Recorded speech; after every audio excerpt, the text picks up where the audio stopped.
Hello, ഇന്നത്തെ കഥയിലേക്ക് എല്ലാവർക്കും സ്വാഗതം. ചാനൽ ആദ്യമായിട്ട് കാണുന്നവരാണെങ്കിൽ ഒന്ന് സബ്സ്ക്രൈബ് ചെയ്തിട്ട് ലൈക്ക് ചെയ്യണേ. അപ്പം പ്രകാശിനോട് വിക്രം പറയുന്നുണ്ട്, ഞാൻ ജയിലിൽ കിടന്ന സമയത്ത് ഒരു ദിവസമെങ്കിലും അവരെന്നെ കാണാൻ വന്നോ? എന്നെ തൂക്കിക്കൊല്ലണമെന്ന് പലരോടും അവർ പറഞ്ഞതായിട്ട് ഞാൻ കേട്ടിട്ടുണ്ട്. ഒരിക്കൽ ഞാൻ രതീഷിനെ കണ്ടായിരുന്നു, എൻ്റെ അളിയനെ. ഞാൻ ഏതെങ്കിലും വണ്ടിയുടെ അടിയിൽ കയറണമെന്നാണ് എൻ്റെ അമ്മയുടെ ആഗ്രഹമെന്ന്. അങ്ങനെയുള്ള അമ്മയെ ഏതെങ്കിലും മക്കൾ സ്നേഹിക്കുമോ? അതുകൊണ്ട് അച്ഛൻ എടുത്തത് വളരെ ശരിയായ തീരുമാനമാണ്. വിക്രം പ്രകാശനെ സപ്പോർട്ട് ചെയ്യാണ്. ആ സമയത്ത് ശരിക്കും പ്രകാശന് അത്രയ്ക്ക് സന്തോഷവും സമാധാനമാവുകയാണ്. നീ എങ്ങനെ പ്രതികരിക്കുമെന്ന് ആലോചിച്ച്, ഞാൻ എങ്ങനെ നിന്നോട് ഈ വിഷയം അവതരിപ്പിക്കുമെന്ന് ആലോചിച്ചിട്ട് ടെൻഷൻ അടിച്ചിരിക്കുകയായിരുന്നു ഞാൻ. എടാ മക്കളെ, ഇത് അച്ഛനെടുത്ത തീരുമാനമല്ല, കാർത്തിക മോൾ എന്നോട് പറയതാ, കാർത്തിക മോളുടെ തീരുമാനമാണിത്. അപ്പം വിക്രം പറയുന്നുണ്ട്, എൻ്റെ അച്ഛ, ഇത് ഗോൾഡൻ ചാൻസാ, വിട്ട് കളയല്ലേ. അച്ഛൻ കാർത്തിക ചേച്ചിയുടെ അമ്മയെ കല്യാണം കഴിച്ചാൽ നമുക്ക് ഈ കുടുംബത്തിൽ പിടിമുറുക്കാൻ പറ്റും. നമുക്കിപ്പോൾ വേണ്ടത് പണമല്ലേ, അതിന് ദൈവമായിട്ട് കൊണ്ടുതന്ന അവസരം ഇത്. അത് കേട്ട് പ്രകാശനും ചിന്തിക്കുന്നുണ്ട്, അങ്ങനെ തന്നെയാടാ. അതെ, ദൈവം അങ്ങനെ എപ്പോഴും നമ്മളെ ബുദ്ധിമുട്ടിക്കത്തൊന്നുമില്ലല്ലോ. ദൈവം കൊണ്ടുവന്ന അവസരം തന്നെയാണിത്. അപ്പം വിക്രം പറയാ, എങ്കിൽ ഇനി അവസരം കളയരുത്. പ്രസവിച്ചിട്ട് എന്നെ തള്ളിക്കളഞ്ഞ അമ്മയുടെ മുഖത്ത് നോക്കി പറയണം ബന്ധം പിരിയാൻ. അല്ലെങ്കിൽ തന്നെ ഇപ്പോൾ പിരിഞ്ഞതുപോലെയല്ലേ ജീവിക്കുന്നത്. അതെ, എന്നേ പിരിഞ്ഞു കഴിഞ്ഞു. മാനസികമായി ഞങ്ങൾ എന്നോ അകന്നാണ് കഴിയുന്നത്. അത് നിനക്കും അറിയാവുന്ന കാര്യമല്ലേ. കോടതിയിൽ നടന്ന സംഭവം അച്ഛൻ മറന്നിട്ടില്ലല്ലോ. എന്നെ ജയിലിലേക്ക് കൊണ്ടുപോകുന്ന സമയത്തെ പൊട്ടിച്ചിരിക്കുമായിരുന്നു ഈ കിരണും കല്യാണിയും ഒക്കെ. ആ വാർത്ത ചെന്ന് പറഞ്ഞപ്പോൾ അതിനേക്കാളും ചിരിച്ചു കാണും എൻ്റെ അമ്മ എന്ന് പറയുന്ന ആ സ്ത്രീ. നീ പറഞ്ഞത് ശരിയാടാ, 100% സത്യ. എടാ മക്കളെ, അപ്പോൾ എനിക്ക് കാർത്തിക മോളോട് പറയാലോ അല്ലേ? നിനക്ക് ഒരു എതിർപ്പും ഇല്ലാന്ന്, നിനക്ക് സമ്മതാണെന്ന് പറയട്ടെ? അപ്പം വിക്രം പറയുന്നുണ്ട്, അച്ഛാ, ഒന്നും അല്ലാതിരുന്ന നമ്മളെ ഇപ്പോഴെന്തെങ്കിലുമൊക്കെ ആക്കി തീർത്തത് കാർത്തിക ചേച്ചിയാ. അതുകൊണ്ട് കാർത്തിക ചേച്ചിയുടെ ഏതാഗ്രഹവും നടത്തി കൊടുക്കേണ്ടത് അത് നമ്മുടെ കടമയാ. ഇങ്ങനെ ഒരു സഹായം അവർ നമുക്ക് ചെയ്തു തന്നില്ലായിരുന്നെങ്കിൽ എവിടെയെങ്കിലുമൊക്കെ മോഷണം നടത്തി ഞാൻ വീണ്ടും ജയിലിൽ കിടക്കേണ്ട അവസ്ഥ വന്നേനെ. വിക്രത്തിൻ്റെ ആ സംസാരം കേട്ട സമയത്ത് കുറച്ചൊരു ദേഷ്യത്തോടെയാണ് പ്രകാശൻ അവനെ നോക്കുന്നത്. അപ്പം വിക്രം പറയുന്നുണ്ട്, ഒരു കണക്കിന് നമുക്ക് ആ ഒരു ഗതികേടല്ലേ അച്ഛാ കാർത്തിക ചേച്ചി ഇല്ലാതാക്കി തന്നത്. അതിനുള്ള നന്ദി നമ്മൾ കാർത്തിക ചേച്ചിയോടും അമ്മയോടും കാണിക്കണം. അല്ല, അതൊക്കെ പോട്ടെ, ഈ പറയുന്ന ആളെ അച്ഛൻ കണ്ടായിരുന്നോ? ഇല്ലടാ, കാണാനൊക്കെ ഞാൻ ഒരുപാട് ശ്രമിച്ചു നോക്കി. പക്ഷേ കാർത്തിക മോള് പറയുന്നത് ഇപ്പോൾ കാണാനുള്ള സമയമായിട്ടില്ലെന്നാ. നിരാശയോടു കൂടിയാണ് പ്രകാശൻ സംസാരിക്കുന്നത്. എടാ മോനെ, അല്ലെങ്കിൽ തന്നെ ഈ രൂപത്തിലും ഭാവത്തിലും സൗന്ദര്യത്തിലൊന്നും എനിക്ക് വലിയ വിശ്വാസമൊന്നുമില്ല. ജീവിതം ആസ്വദിക്കാൻ വേണ്ടിയൊന്നുമല്ല ഞാൻ ഈ കല്യാണം കഴിക്കുന്നത്. വൈരാഗ്യം, വാശി, എന്നെ തഴഞ്ഞിട്ട് പോയില്ലേ അവള്. അവളുടെ മുന്നിൽ എനിക്ക് ഞെളിഞ്ഞു നിൽക്കണം. നമ്മുടെ ഈ അവസ്ഥ അവള് കാരണല്ലേ ഉണ്ടായത്. അവളുടെ മുന്നിൽ നമുക്ക് നെഞ്ചും വിരിച്ച് നടക്കണ്ടേ മോനെ? അതുകൊണ്ടാ ഞാൻ ഈ കല്യാണത്തിന് സമ്മതിച്ചത്. എങ്കിൽ പിന്നെ കാർത്തിക ചേച്ചിയോട് പറഞ്ഞിട്ട് അച്ഛൻ പെട്ടെന്ന് പോയിട്ട് വാ. അവർ എന്താ പറയുന്നതെന്ന് എനിക്കൊന്ന് അറിയണം. വിക്രം ദേഷ്യത്തോടെയാണ് പറയുന്നത്. അവൾ എന്ത് പറഞ്ഞാലും ശരി, എൻ്റെ താലി ഇട്ടുകൊണ്ട് ഇനി അവൾ അങ്ങനെ നടക്കണ്ട. അങ്ങനെയെങ്കിൽ കാർത്തിക ചേച്ചിയോട് പറഞ്ഞിട്ട് അച്ഛൻ പോയിട്ട് വാ, വിക്രം പറയാണ്. അപ്പം പ്രകാശ് നേരെ കാർത്തിക കാണാൻ പോയ സമയത്ത് കാർത്തികയും പറയുന്നുണ്ട്, അങ്ങനെയെങ്കിൽ നിലവിലുള്ള ഭാര്യയെ പൂർണ്ണമായും ഒഴിവാക്കണം. ഞാനിപ്പോൾ തന്നെ അങ്ങോട്ടേക്ക് പോവാൻ മോളെ. അവൾ ആത്മാഭിമാനമുള്ളവളാണെങ്കിൽ തീർച്ചയായിട്ടും ബന്ധം പിരിഞ്ഞിരിക്കും. അവളെവിടെ താമസിക്കുന്നതെന്നറിയോ? ചോര നീരാക്കി ഞാൻ വളർത്തിയ എൻ്റെ രണ്ടാമത്തെ മോളുടെ കൂടെയാ. എന്നെയും എൻ്റെ മോനെയും തഴഞ്ഞിട്ട് അവൾ അവളുടെ കൂടെ താമസിക്കുന്നതിപ്പോൾ. അവൾ ഉപേക്ഷിച്ചു എന്നെയും എൻ്റെ മോനെയും. പക്ഷേ ഞാൻ കൊടുത്ത താലി ഇപ്പോഴും അവൾ കഴുത്തിലിട്ടുകൊണ്ട് നടക്കുക. അത് തിരിച്ചു തരാൻ പറ്റത്തില്ലല്ലോ, കാരണം അത് സ്വർണ്ണമല്ലയോ. അപ്പം കാർത്തിക സില്ലിയായിട്ട് പറയുന്നുണ്ട്, എന്തിനാ അത് തിരിച്ചു തരുന്നേ? അതവർ വിൽക്കുകയോ പണയം വെക്കുകയോ എന്ത് വേണമെങ്കിലും ചെയ്തോട്ടെ, പക്ഷേ കഴുത്തിൽ അത് കിടക്കാൻ പാടില്ല. കാർത്തിക പറയാണ്. അപ്പോൾ പ്രകാശം പറയുന്നുണ്ട്, എങ്കിൽ എന്തായാലും ഉടനെ ബന്ധം പിരിയണം. ബന്ധം പിരിഞ്ഞു കഴിഞ്ഞാൽ അധികം താമസമില്ല, അച്ഛൻ്റെ ജീവിതത്തിലേക്ക് എൻ്റെ അമ്മ കടന്നു വരും. അല്ല, വിക്രത്തിന് എതിർപ്പില്ല എന്ന് പറഞ്ഞത് സത്യം തന്നെയാണല്ലോ? അയ്യോ മോളെ, അവനൊരു എതിർപ്പുമില്ല. ഞാനും മോളുടെ അമ്മയും തമ്മിലുള്ള അടുപ്പമൊക്കെ അവൻ മനസ്സിലാക്കി എടുത്തിരുന്നു. പിന്നെ എൻ്റെ അമ്മയ്ക്കും ഈ കാര്യങ്ങളൊക്കെ അറിയാലോ. അവർ തമ്മിൽ ചർച്ച ചെയ്തിട്ട് ഒരു തീരുമാനത്തിലെത്തിയെന്നാണ് തോന്നുന്നേ. പ്രകാശൻ നാണത്തോടൊക്കെയാണ് പറയുന്നത്. കൂട്ടത്തിൽ വിക്രത്തിനും ഒരു പെണ്ണിനെ നോക്കണം. കാർത്തിക പറയാണ്. വിക്രത്തിന് മാത്രമല്ല, മോൾക്കും ഒരാളെ നോക്കണം. പ്രകാശം പറയുന്നുണ്ട്. എൻ്റെ കാര്യം വിട്, കാർത്തിക പറയാണ്. അങ്ങനെ പറഞ്ഞാൽ പറ്റില്ല. ഞാനിനി എല്ലാ അർത്ഥത്തിലും മോളുടെ അച്ഛൻ്റെ സ്ഥാനത്തേക്ക് വരാൻ പോവുക. മോളുടെ അമ്മയെ കല്യാണം കഴിച്ചു കഴിഞ്ഞാൽ പിന്നെ അങ്ങനെയാണല്ലോ. അങ്ങനെയുള്ളപ്പോൾ ഇനി മോളുടെ കാര്യത്തിൽ തീരുമാനമെടുക്കാനുള്ള പൂർണ്ണ അർഹത ഇനി എനിക്കാണല്ലേ. അതൊക്കെ നമുക്ക് നോക്കാം. ആദ്യം ദീപ എന്ന് പറയുന്ന ആ ദുഷ്ടയായ സ്ത്രീയോട് ഒഴിഞ്ഞു പോവാൻ പറ. അവരൊരിക്കലും അച്ഛന് ചേർന്ന സ്ത്രീയല്ല. അത് കല്യാണം കഴിഞ്ഞപ്പോഴേ എനിക്കറിയായിരുന്നു. അതുകൊണ്ടാണ് അവളുടെ ആദ്യത്തെ 2 മക്കളും പെൺമക്കളായി പോയത്. പ്രകാശൻ അറിയാതെ സത്യം പറഞ്ഞു പോവുകയാണ്. അപ്പം കാർത്തിക ചോദിക്കുന്നുണ്ട്, അതുകൊണ്ട് എന്താ വെച്ചാ പെൺമക്കൾ നല്ലതല്ലേ? ആ, പൊതുവെ പെൺകുട്ടികൾ വളരെ നല്ലതാ. പക്ഷെ അവളുടെ ഈ 2 പെൺകുട്ടികളുണ്ടല്ലോ, അവർ രണ്ടുപേരെയും അവളെ പോലെ തന്നെ വളർത്തി. പ്രകാശൻ പെട്ടെന്ന് തന്നെ അഭിനയിച്ചുകൊണ്ട് കള്ളം പറയാണ്. ആകെ കൂടെ എനിക്ക് തുണയായത് എൻ്റെ മോൻ മാത്രമാണ്. അപ്പോൾ കാർത്തിക പറഞ്ഞു കൊടുക്കുന്നുണ്ട്, ഇന്നത്തെ കാലത്ത് ആൺകുട്ടികളെക്കാളും അച്ഛനമ്മമാരെ നോക്കുന്നത് പെൺകുട്ടികളല്ലേ? അതെ, അങ്ങനെയാണ് എല്ലായിടത്തും. പക്ഷേ എൻ്റെ വീട്ടിൽ മാത്രം തല തിരിഞ്ഞു പോയി മോളെ. ഞാൻ ഇപ്പം തന്നെ വെച്ച് പിടിക്കുക ആ കിരണിൻ്റെ വീട്ടിലേക്ക്. ഒരുത്തി പടം വരയ്ക്കാനാണെന്നും പറഞ്ഞ് ഡൽഹിയിലേക്ക് പോയിരിക്കുകയാണല്ലോ. പക്ഷേ എൻ്റെ മുൻ ഭാര്യ അവൾ വീട്ടിൽ തന്നെ കാണും. അവളുടെ മുഖത്ത് നോക്കി തന്നെ കാര്യം പറയാം. ശരി മോളെ, അധികം വൈകിപ്പിക്കുന്നില്ല. പ്രകാശൻ നേരെ അവിടുന്ന് എഴുന്നേറ്റിട്ട് പോവുകയാണ്. കോളിംഗ് ബെൽ കേട്ട് വാതിൽ തുറന്ന ദീപ പ്രകാശിനെ കണ്ടതും ദേഷ്യത്തോട് ചോദിക്കുന്നുണ്ട്, ഓ നിങ്ങളായിരുന്നോ? എന്തേ, എന്നെ കണ്ടിട്ട് നിന്റെ കണ്ണിന് പിടിച്ചില്ലേ? മാച്ചിങ്ങാ, എനിക്ക് നിന്നെ കാണുന്നതേ കലിയാണ്. അപ്പോൾ ദീപ ചോദിക്കുന്നുണ്ട്, പിന്നെ എന്തിനാ വന്നത്? ആ, കോറം തികയട്ടെ. അപ്പോഴേക്കും ശബ്ദം കേട്ടിട്ട് രതീഷും കാദംബരി അങ്ങോട്ട് വരുന്നുണ്ട്. ആഹാ, വാടാ. ഇതാര്, എൻ്റെ മുൻ അമ്മായിയച്ഛനോ? ആടാ, മുൻ അമ്മായിയച്ഛൻ തന്നെയാടാ, മുൻ മരുമോനെ. ചില കാര്യങ്ങൾ പറയാനും ചില കാര്യങ്ങൾക്ക് തീരുമാനം എടുക്കാനുമാണ് ഞാൻ വന്നത്. അതിനെന്തിനാ ഇങ്ങോട്ട് വന്നത്? കാദംബരി ചോദിക്കുന്നുണ്ട്. ഇങ്ങോട്ട് വരേണ്ട കാര്യത്തിന് ഇങ്ങോട്ട് വന്നല്ലേ പറ്റൂ. എനിക്ക് നിന്റെ അമ്മയെ വേണ്ടാന്ന് ഞാൻ നേരത്തെ തീരുമാനിച്ചതാ. പക്ഷേ അതിന് നിയമപരമായിട്ടൊരു സാധ്യത വേണമല്ലോ. അതുകൊണ്ട് എനിക്ക് ഡൈവോഴ്സ് വേണം. അയ്യോ അല്ല, ഡിവോഴ്സ്, അത് വേണം. അത് കേട്ടുകൊണ്ടാണ് കിരൺ അങ്ങോട്ടേക്ക് വരുന്നത്. അപ്പം രതീഷ് പറയുന്നുണ്ട്, പറഞ്ഞത് കേട്ടായിരുന്നോ? ഇങ്ങേർക്ക് ഡിവോഴ്സ് വേണമെന്ന്. ഇനി എന്തിനാ ഡിവോഴ്സ്? അല്ലെങ്കിൽ തന്നെ വേർപിരിഞ്ഞതുപോലെയല്ലേ കഴിയുന്നത്? കിരൺ ചോദിക്കുന്നുണ്ട്. അത് നീ പറഞ്ഞത് കറക്റ്റ്. പക്ഷേ കോടതി ഞങ്ങൾ തമ്മിൽ വേർപെടുത്തിയില്ലെങ്കിൽ അതൊരു ബുദ്ധിമുട്ടാവില്ലേ? അതുകൊണ്ട് നിയമപരമായിട്ട് എനിക്ക് ഇവളുമായിട്ട് പിരിയണം. അല്ല, പിരിഞ്ഞിട്ടെന്തിനാ? നിങ്ങൾ വേറെ കെട്ടാൻ പോകുന്നുണ്ടോ? രതീഷ് കളിയാക്കാണ്. കെട്ടുകയോ കെട്ടാതിരിക്കുകയോ എന്ത് വേണമെങ്കിലും ചെയ്യും. അത് ഏം വഴി, തനി വഴി.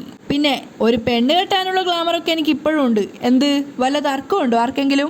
അല്ല, പെണ്ണിന് ഇഷ്ടമില്ലാത്ത നിങ്ങളെങ്ങനെ പെണ്ണ് കെട്ടും? രതീഷ് ചോദിക്കുകയാണ്. അപ്പോൾ കാദംബരിയും പറയുന്നുണ്ട്, പെണ്ണ് കെട്ടുന്നതൊക്കെ കൊള്ളാം, ഇനി അതിനൊരു കുഞ്ഞ് വേണമെന്ന് ആഗ്രഹിക്കരുത്. അഥവാ അതൊരു പെൺകുഞ്ഞാണെങ്കിൽ അതിനും കൂടി ഞങ്ങളുടെ ഗതി തന്നെ വരും. അപ്പം പ്രകാശൻ പറയുന്നുണ്ട്, ഡി വിവരമുള്ള ഒരാൾ ഇവിടെ കിടന്ന് സംസാരിക്കുമ്പോൾ വിവരദോഷം പറയരുതേ. അതെ, എനിക്ക് നിന്നിൽ നിന്നൊരു മോചനം വേണം. തരുമോ ഇല്ലയോ? ദീപയോട് വീണ്ടും ചോദിക്കുകയാണ്. അപ്പം ദീപ പറയുന്നുണ്ട്, ഞാൻ എന്നേ നിങ്ങളെ എന്നിൽ നിന്നും മോചിപ്പിച്ചതാ. നിങ്ങളുടെ അടുത്ത് ഒരു കാര്യത്തിനും ഞാൻ വരുന്നില്ലല്ലോ. കഴിഞ്ഞ തവണ അമ്പലത്തിൽ വന്നപ്പോൾ ഒരു ലക്ഷ്മിയുടെ പേരിൽ നിങ്ങൾ അർച്ചന കഴിപ്പിക്കുന്നത് കണ്ടായിരുന്നു. ആ ലക്ഷ്മിയാണോ നിങ്ങളുടെ 2ാം ഭാര്യ? അപ്പം പ്രകാശൻ ചിരിച്ചുകൊണ്ട് പറയാണ്, അങ്ങനെ നിനക്ക് തോന്നുവാണെങ്കിൽ ഞാൻ നിഷേധിക്കുന്നില്ല. എന്തായാലും 2ാം കെട്ടിനെങ്കിൽ 2ാം കെട്ടിന്. നീയുമായിട്ട് ഇനി ബന്ധം തുടരാൻ എനിക്ക് താല്പര്യമില്ല. അതാണ് പറഞ്ഞു വന്നത്. അപ്പോൾ കിരൺ പറയുന്നുണ്ട്, മോൻ്റെ 2 കല്യാണവും പരാജയമായില്ലേ? അതുകൊണ്ട് ഇനി അച്ഛൻ തന്നെ നേരിട്ട് ഇറങ്ങിയതാണോ? അതൊന്നും എനിക്ക് നിന്നോട് പറയേണ്ട കാര്യമില്ല. എത്രയും പെട്ടെന്ന് എനിക്ക് ഡിവോഴ്സ് വേണം.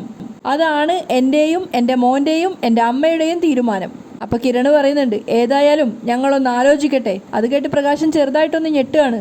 അപ്പോൾ ദീപ പറയുന്നുണ്ട്, എന്തിനാ മോനെ ആലോചിക്കുന്നത്? എനിക്ക് 100 വട്ടം സമ്മതാ. പാടില്ല എന്ന് കിരൺ കണ്ണുകൊണ്ട് ദീപക്ക് ആംഗ്യം കാണിച്ചു കൊടുക്കുകയാണ്. അപ്പം പ്രകാശൻ ചോദിക്കുന്നുണ്ട്, എടാ ഇവക്ക് കുഴപ്പമില്ലല്ലോ, പിന്നെ എന്തോ നിന്റെ കേടാടെ നിനക്ക് ഞങ്ങളെ തമ്മിൽ ഒന്നിപ്പിക്കാൻ? അപ്പം രതീഷ് അതിൻ്റെ ഇടയിൽ ചോദിക്കുന്നുണ്ട്, അതെ മുന്നമ്മയച്ചാ, നിങ്ങൾ വെറുത്ത മോളുടെ പ്രോഗ്രാമൊക്കെ കണ്ടായിരുന്നോ? എന്തോന്ന് പ്രോഗ്രാം? ഞാൻ അറിഞ്ഞത് പോലും ഇല്ല. അത് പുച്ഛിച്ചുകൊണ്ട് പ്രകാശൻ പറയാണ്. അതെ, കേരളം മുഴുവൻ അറിഞ്ഞായിരുന്നു. കാദംബരി പറയാണ്, അവൾ ഫ്ലൈറ്റ് കയറിയാലെന്ത്, അവൾക്ക് അംഗീകാരം കിട്ടിയാലെന്ത്, അവൾ ഫ്ലൈറ്റിൽ നിന്ന് ചാടിയാലെന്ത്, ചാടി ചത്താലെന്ത്, അവളിനി സ്വയം തൂങ്ങിച്ചത്താലെന്ത്, അതൊന്നും എന്നെ ബാധിക്കുന്ന വിഷയമേ അല്ല. പക്ഷേ പടിയടച്ച് പിണ്ടം വെച്ചവളെന്നും പടിക്ക് പുറത്തു തന്നെയാ. അവൾ മാത്രമല്ല, അവളെ സ്നേഹിക്കുന്നവരും. നീയും പ്രത്യേകിച്ച് നീയും. നിന്റെ കുറ്റം എന്താണെന്നറിയോ? അവളെ ജനിപ്പിച്ചു നീ. കാദംബരിയെയും രതീഷിനെയും ദീപയൊക്കെ നോക്കിക്കൊണ്ടാണ് പ്രകാശൻ പറയുന്നത്. അതുകൊണ്ട് നീയുമായിട്ട് ബന്ധം തുടരാൻ എനിക്ക് താല്പര്യമില്ല. ദീപയോട് പറയാണ്. അതെ, എന്തായാലും ഞങ്ങൾ കല്യാണി കൂടി വന്നിട്ടൊന്ന് ആലോചിച്ചിട്ട് പറയാം. കിരൺ പറയാണ്, ഇത് എന്തോന്ന്? എടാ അവൾക്ക് സമ്മതാണെന്ന് അവൾ പറഞ്ഞില്ലേ, പിന്നെ നിനക്ക് മാത്രം എന്തോന്നൊരു ആലോചന?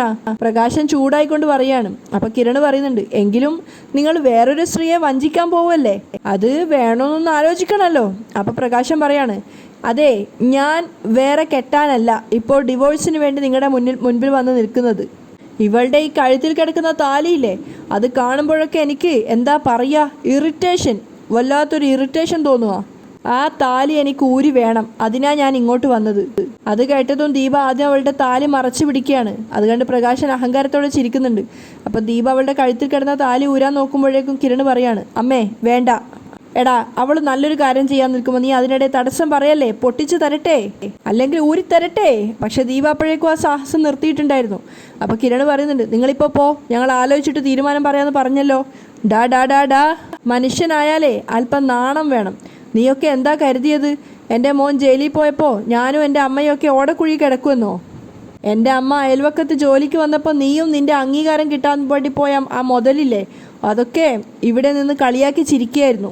അതൊക്കെ ഇവിടെയാ പതിച്ചത്. നെഞ്ച് കാണിച്ചുകൊണ്ടാണ് പറയുന്നത്. ഇനിയൊരു വരവുണ്ടടാ. എൻ്റെ മോനെ രാജാവാക്കി നിൻ്റെയൊക്കെ മുന്നിൽ ഞാൻ വന്ന് നിൽക്കുമ്പോൾ അന്ന് അവന് ചുറ്റുമുള്ള വേലക്കാർ ആരായിരിക്കും എന്നറിയോ? നിൻ്റെയൊക്കെ വേലക്കാർ.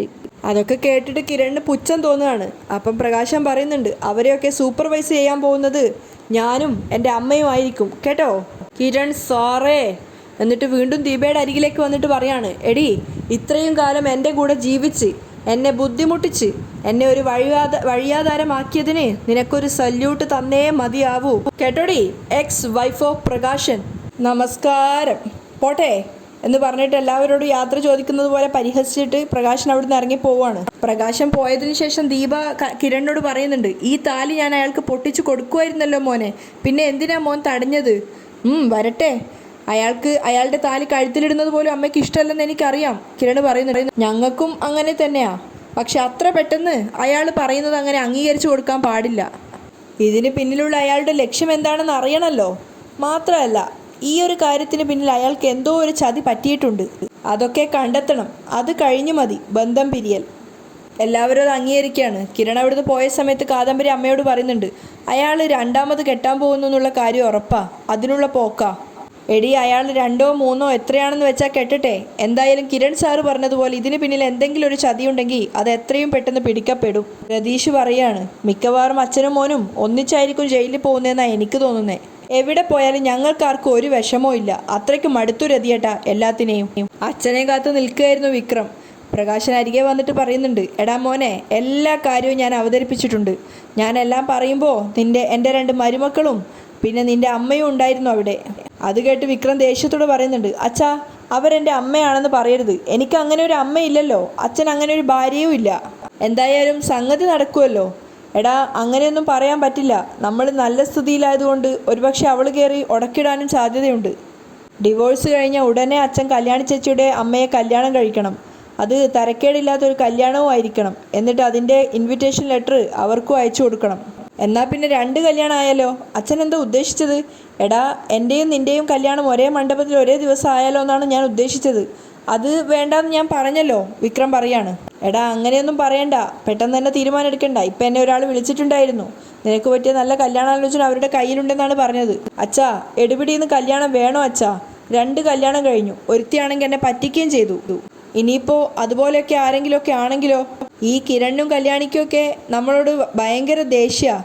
ഇനി ഒരുപക്ഷെ അവർ കാണിക്കുന്ന ഡ്രാമയാണിതെങ്കിലൊക്കെ. നേരത്തെ ഈ ശരണ്യ എന്ന് പറയുന്നവളും സ്വാതിയൊക്കെ നാടകം കളിച്ചവരാണല്ലോ. എടാ, ഇത് അതുപോലെയൊന്നും ആവത്തില്ല. നമ്മൾ ഈ കല്യാണം നന്നായിട്ട് അന്വേഷിച്ചിട്ട് നടത്താൻ പോകുന്നുള്ളൂ. പിന്നെ ഇപ്പം ഇങ്ങനെ വിളിച്ചു പറഞ്ഞതിലൊന്നും അതിശയപ്പെടാനില്ല. നീ MD ആടാ, LK കൺസ്ട്രക്ഷൻ്റെ MD. അപ്പോൾ അത് സഹിക്കാനാവാതെ പലതും വിളിച്ചു പറയും. എടാ, ഈ കമ്പനി വച്ചിട്ട് കയറാൻ പോവാണ്. അതിനുശേഷം നമുക്ക് ഷെയർ തരും. 50% ഷെയറാണ്. പിന്നെ നമ്മൾ ആരാ? കോടീശ്വരന്മാർ. അത് കേട്ട് വിക്രം പറയുന്നുണ്ടെങ്കിൽ പിന്നെ അത് കഴിഞ്ഞിട്ട് പോരെ എൻ്റെ കല്യാണം. അപ്പോൾ നമുക്ക് ഇഷ്ടമുള്ള പെൺകുട്ടിയെ വീട്ടിലേക്ക് കൊണ്ടുവരാം. കാർത്തിക ചേച്ചിയുടെ അമ്മയെ ആദ്യം കൂട്ടിക്കൊണ്ടുവരാം. ഇപ്പോഴാണ് എനിക്കൊരു സമാധാനമായത്. നീ ഇങ്ങനെ വെറുതെ നിൽക്കുമ്പോൾ ഞാൻ കല്യാണം കഴിക്കുന്നത് ഒരു തെറ്റായി പോയോ എന്നൊരു കുറ്റബോധം ഉണ്ടായിരുന്നു എനിക്ക്. ഇപ്പോൾ നിൻ്റെ അനുവാദം കിട്ടിക്കഴിഞ്ഞപ്പോൾ എനിക്ക് സമാധാനമായി. പക്ഷേ മക്കളെ, ഇനിയൊരു കല്യാണാലോചന നിന്നെ തേടി വരികയാണെങ്കിൽ നീ അതിന് നോ പറയരുത്. അതാണ് എൻ്റെ അഭിപ്രായം. അത് നോക്കാം, എങ്കിലും എല്ലാ വശവും ചിന്തിച്ചിട്ട് വേണം അങ്ങനെ ഒരു കല്യാണത്തെ പറ്റി ആലോചിക്കാൻ. എന്തായാലും ഈ ഡിവോഴ്സ് നടക്കുന്നതുവരെ എനിക്കൊരു സമാധാനമില്ല. ആകെപ്പാടെ ഒരു ടെൻഷൻ അടിച്ച അവസ്ഥ. അപ്പോൾ വിക്രം പറയുന്നുണ്ട്, നാണോ മാനോ ഉണ്ടെങ്കിൽ അത് നടത്തി തരും. അവരുടെ ഏറ്റവും വലിയ സമ്പത്ത് എന്ന് പറയുന്നത് ആ മരുമോനല്ലേ കിരൺ. അവൻ്റെ മുന്നിൽ വെച്ച് തന്നെയല്ലേ കാര്യങ്ങളൊക്കെ പറഞ്ഞത്. അവൻ്റെ മുന്നിൽ വെച്ച് ഞാൻ എടുത്തടിച്ചതുപോലെ എല്ലാം പറഞ്ഞു. കേട്ടോണ്ട് നിന്നു എല്ലാവരും. പിന്നെ ഞാൻ അമ്പലത്തിൽ വെച്ച് ലക്ഷ്മി എന്ന പേരിൽ അർച്ചന നടത്തിയത് എൻ്റെ പഴയ പെണ്ണുമ്പിള്ള ആ ദീപ കണ്ടായിരുന്നു.